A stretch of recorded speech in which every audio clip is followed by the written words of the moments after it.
Welcome back to the Dershow. So earlier you heard Kamala Harris's concession speech. Now I have to make my concession speech. I concede that I was wrong in my what I called a soft prediction that I thought Trump would lose a close election.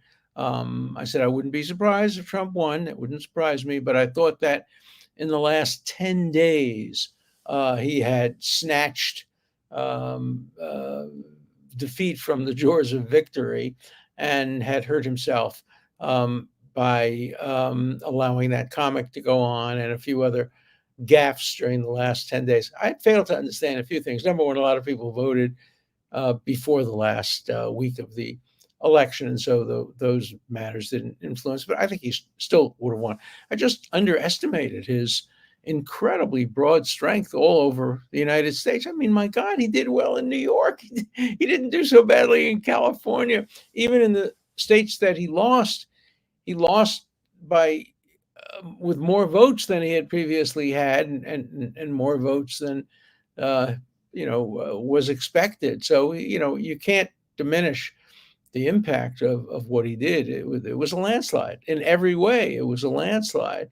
I also hoped it would be a landslide so that nobody, a part of me hoped maybe Trump should win by a very tiny amount so the hypocrites in the Democratic Party would come out and do exactly what Trump did. But that didn't happen. And Kamala Harris made a perfectly good concession speech in which she said that there would be a transition of power. She acknowledged that she lost. She said she would continue to fight, not to stay in office, obviously, but for the principles that she stood for. I'm still not clear what the principles were. I think most Americans were not clear about her principles, which is why she lost the election. Of course, I immediately wrote an op-ed piece. I tend to write about everything as soon as it happens. This is my piece in the Telegram today, in which I say Kamala Harris crashed to a landslide defeat because Democrats embraced extremists. And, I said I really thought the Democrats have a lot of work to do to cleanse their party of the extreme anti American, anti Semitic, anti Western elements that are much too dominant in the Democratic Party. Americans are centrists. They don't want to hear from AOC. They don't want to hear from uh, the people, who hate America. They don't want to vote for people like that. Most Americans are not ideologues. They're centrist pragmatists. They want, results. They want to make sure that the borders are secure. They want to make sure that they have food on their table. They want to make sure that inflation isn't rampant. They want to make sure their children are safe in the schools. These ideological debates between I remember my son always reminds me of the great film, I think it was called The Life of Brian, in which there's a big fight between the uh, uh, among the Jews who are fighting the Romans, the Judean front and the front of Judea, and they can't get along with each other. And I think that's true of ideologues generally. And so you got the anarchists, you get the communists. They don't call themselves communists anymore, but they are. The Marxists, the socialists, the Jill Steinists. They all have one thing in common: they hate America. Um, they hate Jews. They hate Israel. They hate Western values. They hate Christianity. And um, they make a lot of noise. They're very, very influential on university campuses, but they lose elections for people. And that's part of the explanation. Look, you got to give Trump credit. He did a good job. He really did a good job. I wasn't sure he was doing such a good job. I thought he was shooting himself in the foot, but he was who he was. I think he came through as authentic, whereas Harris did not come through as authentic. And of course, Harris made the most important decision just days into her candidacy. She gets anointed and she has one important decision to make. Who do I appoint as my running mate as vice president? And she appoints a bungler. I think what she said to herself, I'm not going to appoint anybody smarter than I am. I'm not going to appoint anybody more articulate than I am. I'm not going to appoint anybody more experienced than I am. I'm going to appoint somebody who is less than me in every score. Then aren't that many people, and she picked one who had no competence and nothing going for him at all. And I think Americans said, if this is her judgment, she also, in making that judgment and failing to pick Josh Shapiro, she said to the voters, look, I'm going to give in to the hard left. Look, I'd love to have Shapiro. He's going to help me win the election, maybe help me win Pennsylvania. But boy, if I pick a Jewish Zionist named Joshua Shapiro, I'm going to get it from the hard left, including a lot of Jews on the hard left. But I'm going to get it from them. They're going to make trouble for me. Well, why did I pick the easy choice? Nobody's ever heard of Tim Walz. He doesn't have any enemies. Doesn't have any, nothing. There's no resume there. What's there to hate? Sarah Lee. Remember that cake? Nobody doesn't like Sarah Lee. Nobody doesn't like Tim Walz. Well, I didn't like Tim Walz particularly, but you don't win or lose elections based necessarily on your vice presidential choice. If this had been closer, the fact that she picks Tim Walz over Josh Shapiro, and she loses Pennsylvania and Michigan, showed what a dumb decision it was. And if that's her first decision, I think we're entitled to judge her on that decision. Well, I think her career is over. She'll be on boards of directors and she'll make speeches and she'll write a book.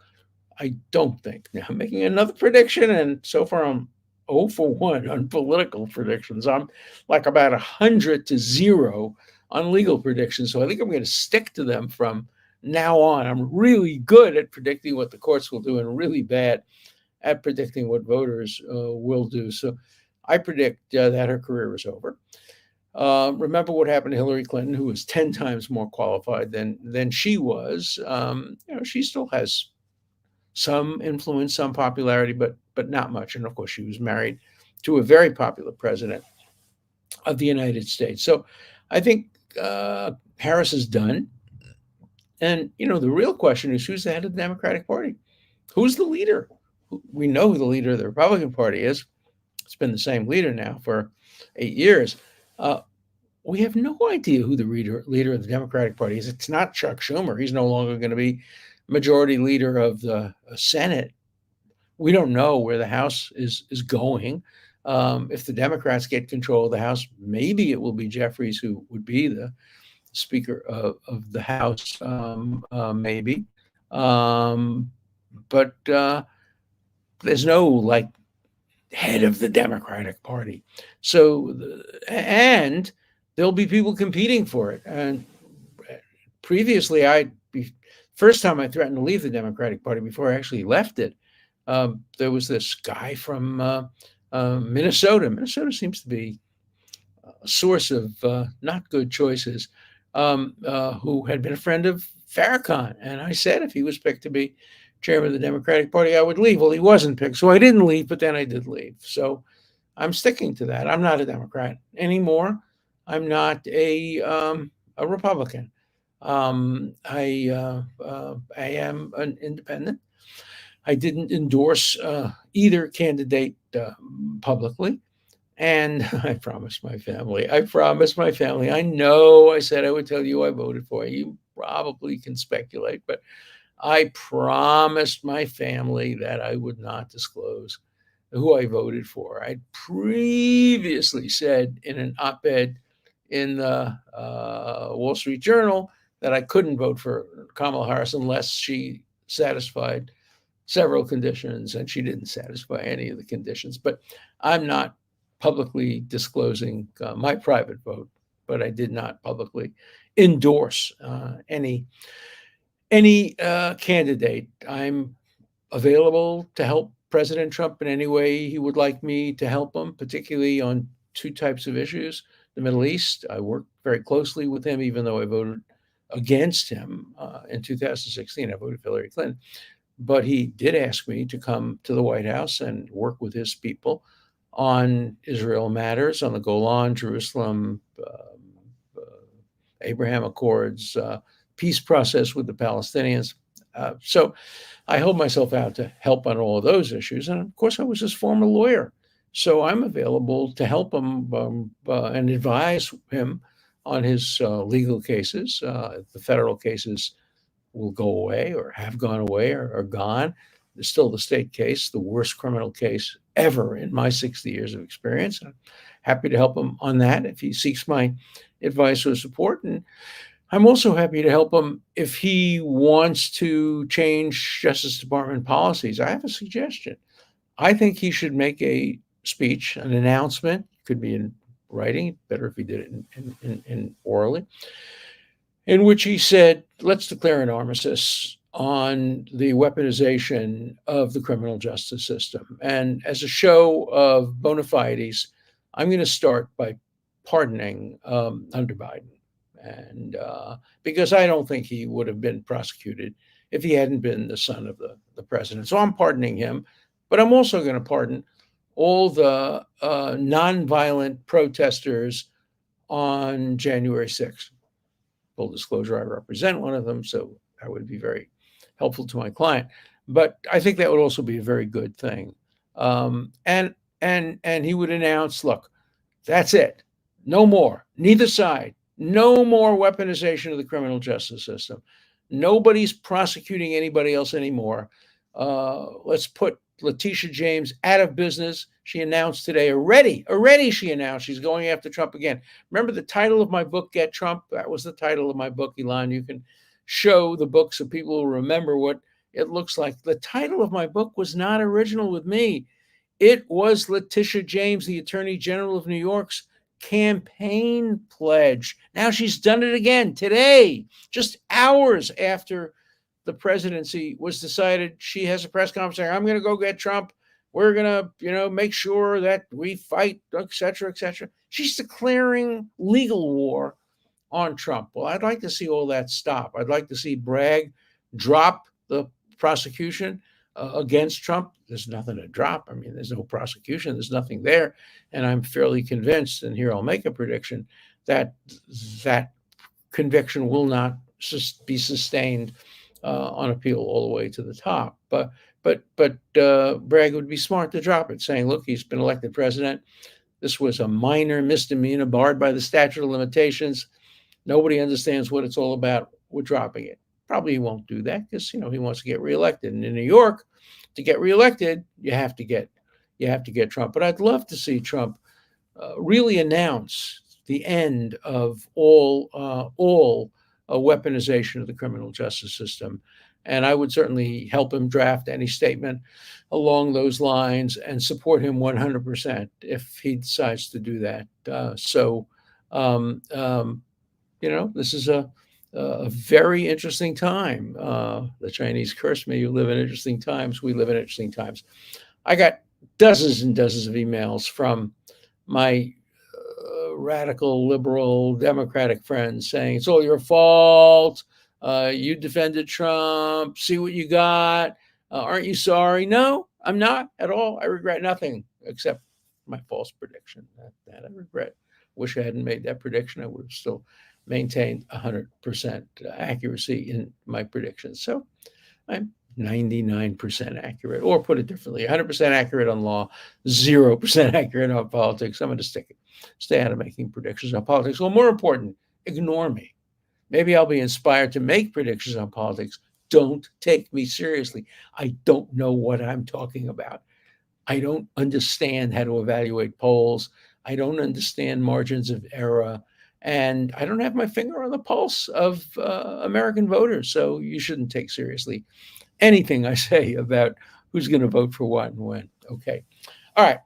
But I do know something about our system of checks and balances. I am an expert on the Constitution and how different our Constitution is from every other Constitution in the world. We're the only country that has this Montesquieu approach to separation of powers and checks and balances, the most brilliant contribution made in America largely by Madison, with, in fact, the bipartisan support of Hamilton and Jefferson. Jefferson was, away in France, but his inspiration was felt very much there. The separation of powers and the system of checks and balances is absolutely brilliant. It was not designed for efficiency. If you want efficiency, you have a parliamentary system. Parliamentary system, there's one governing body. Just usually it's a single body, like the Knesset in Israel. England has a House of Lords, which doesn't have a lot of power, but most countries just have a single system with a prime minister who has to be of the same party of the majority of the parliament. And there's no system of checks and balances, and the courts don't check and balance. But in the United States, we have a very powerful judiciary. We have a two-branch legislature, and we have an executive, which is very powerful. Franklin said it wasn't a democracy, it was a republic, if you can keep it. And throughout our history, we have seen many instances of divided government, of president is of one party, the Senate's of another party, or the president's of the same party as the Senate, but a different party of the House of Representatives.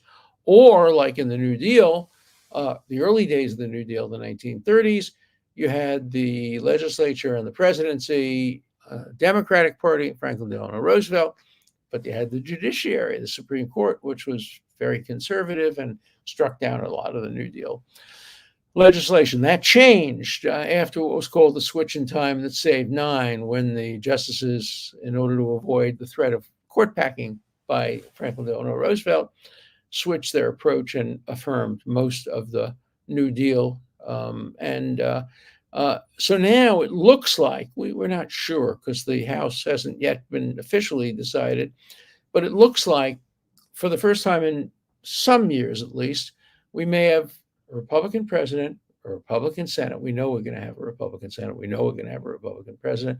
And we may have a Republican House. And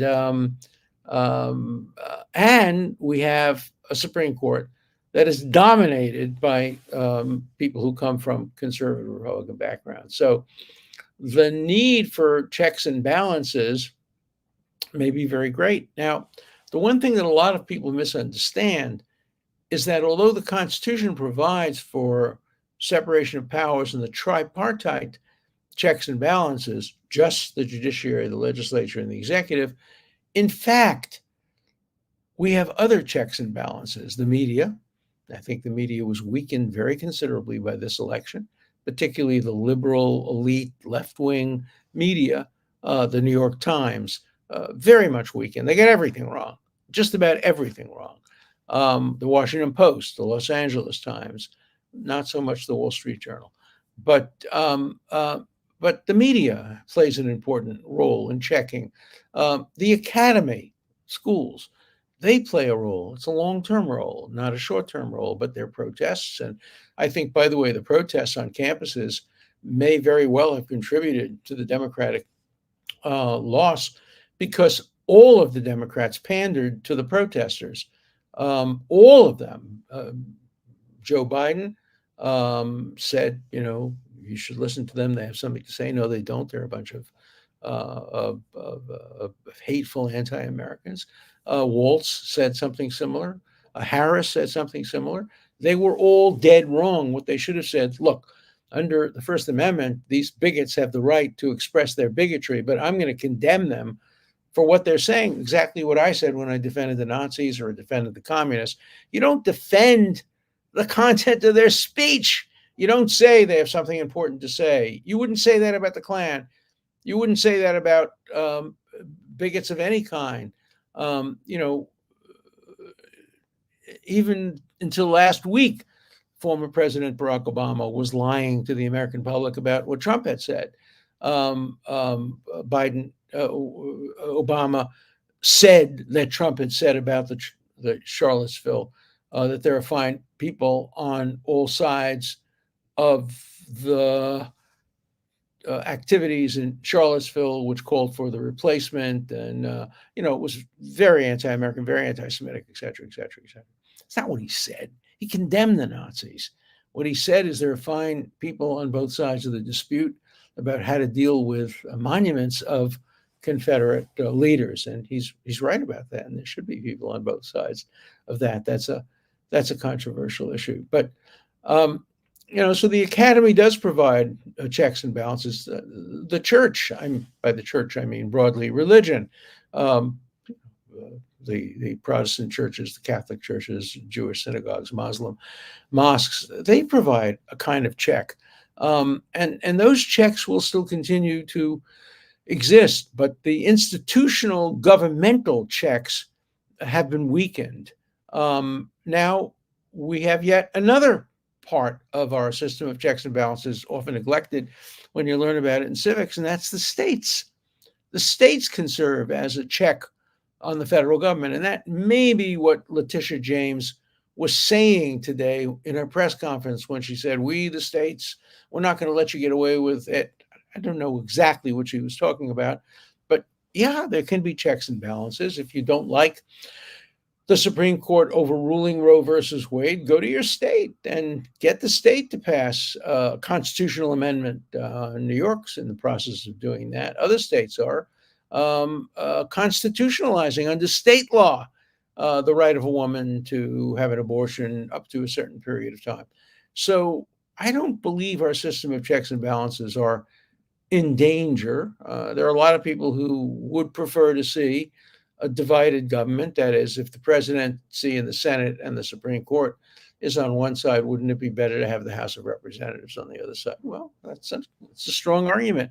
And we don't know whether it's going to happen. It may happen. It doesn't look like it. It looks like, at least for the next 2 years, the Republicans will have control of all the branches of government. By the way, generally, in the midterm elections, which are only 2 years off now, generally the party out of power does better. Not always, but I remember having dinner with Bill Clinton that summer, the summer before the midterm elections in his first term. And, he was very worried, and justifiably so. The Democrats lost overwhelmingly. That was the Contract with America year. He weakened, his power was weakened. So the system of checks and balances is complex, it's multifaceted. I wouldn't worry too much about it. America's going to survive. I had to write to all of my friends, some of whom are, I have to leave the country. Where are you going to go? Canada? Under Trudeau? Where are you going to go? England? Where the first freedom of speech is being compromised? Where are you going to go? Come on. America's still the greatest country in the world, no matter who the president is. So stay here, improve the country, argue for your points of view, and don't give up hope. Okay, let's look at some letters. Professor, your streak of accurate predictions has been amazing. Unfortunately, you got the election wrong. Not only did Harris lose, but the Republicans won the popular vote for the first time in 2 decades. We're pretty sure that's true. That's not, the counting isn't over yet in California and New York, but it's probably true. But I'm sure you will start a new streak of accurate predictions. I'll just be more careful. I'll stick to stuff that I really know about. Professor Dersh, you're such a smart man. That's why I don't understand why you voted for Harris. We have no basis for that. You don't know who I voted for. If my family gives me permission, I'll tell you, but I can tell you I endorsed neither candidate. When it comes to Israel, a vote for Harris is the exact same thing as a vote for Obama. I agree with that. And I did say I was wrong to vote for Obama in his second term, but I'm not going to go any further than that. Sorry, but my commitment to my family and my family's welfare is paramount. So I'm gonna stick to my commitments to my family. I'm a huge fan of yours, Alan, but horribly confused that you think Trump picking Nikki Haley would have been the smart move. You do not understand that a huge part of Trump's MAGA movement is against the uniparty, the center-right GOP group aligned in the past with the center-left, et cetera, et cetera. Well, obviously it turned out that, picking Vance didn't hurt him, probably helped him. I was a big fan of Nikki Haley, and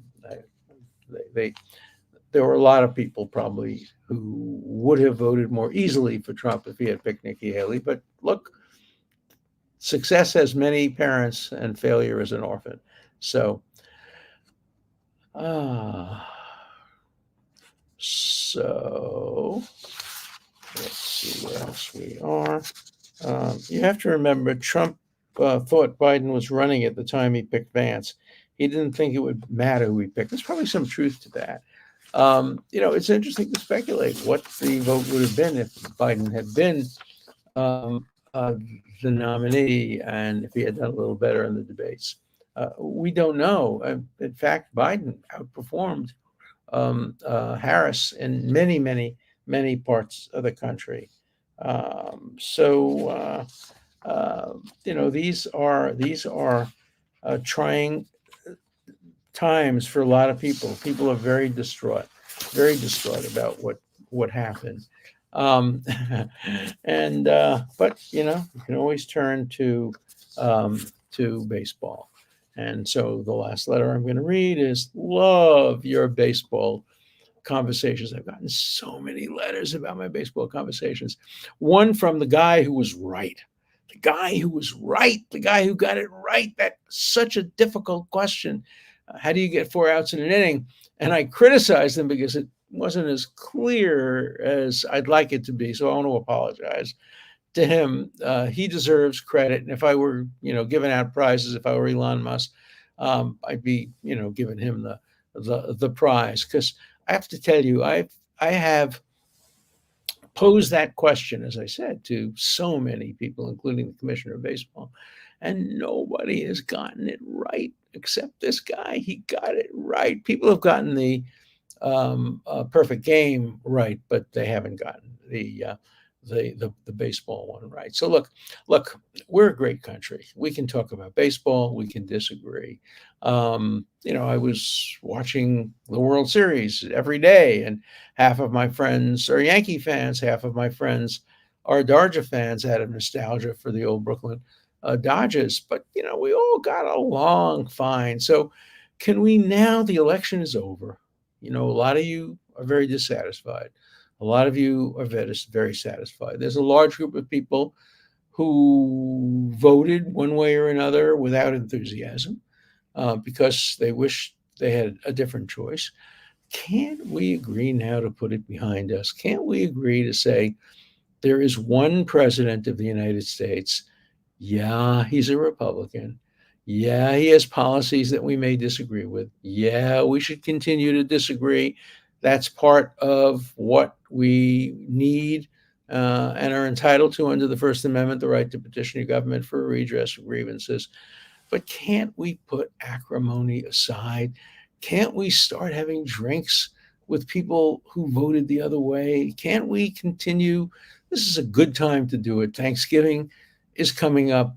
Families have been disrupted over past elections and over support for candidates. Can we make an agreement? Please, please, please. Let's bring families together. Let's bring friends together.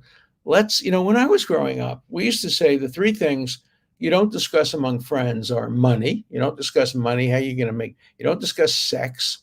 You don't discuss religion, because those are so divisive. And now we have to add to that a fourth. You don't discuss politics. It's hard. We have managed to do that in my family. We've had events where we've put a gag order on everybody, and mostly people comply with the gag order. Sometimes, people will sneak in something, but just in general, even if you discuss politics, discuss it in a way that's understandable. I get letters all the time. How could you possibly vote for? And then they'll either say one side or the other because people don't know who I voted for, and they think you're either an idiot or perverse if you voted for the wrong person. That's not what America is about. America is about, we talk so much about diversity. Diversity is not only about skin color. It's about diversity of opinions, diversity of political views. Um, when I was growing up, the expression was two Jews, three opinions. Hey, two Americans, 25 opinions. Nobody agrees on everything. There's a lot of groupthink on universities today, but that's a function of malpractice in education. My job when I was a professor was to get students to complexify their views, not to simplify their views. Make them complex. Show that there are arguments on all sides of every issue, not all sides, not every issue, but at least on many. So as we come to a close of this week's very important election week, the prayer is for national unity and for familial unity. There's a concept in Jewish life. It's called shalom bayit. It means peace in the house. Shalom bayit, peace in the house. And my prayer is for peace in the houses of people who love each other, but who have different views politically and different views ideologically. See you next week.